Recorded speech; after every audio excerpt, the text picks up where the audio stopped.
mencuci bahagian dalam mesin basuh. Dah 4 tahun tak pernah cuci, tak tahu apa yang ada dalamnya.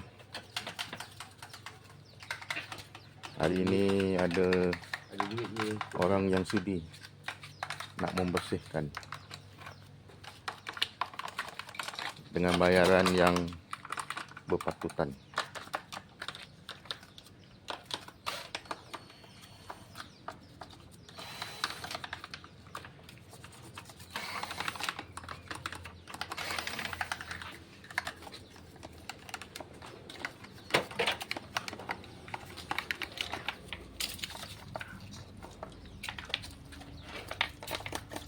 Mana boleh kotor kan?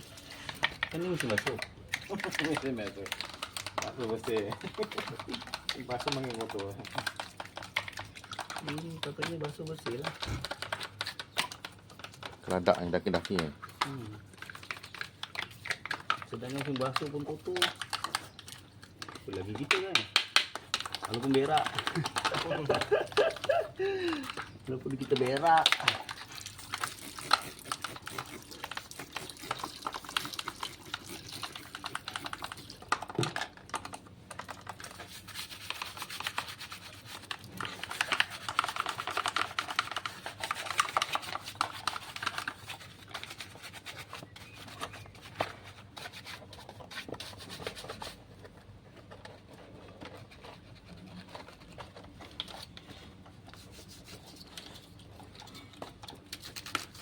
Tapi abang punya tak perlu sangat ni bang.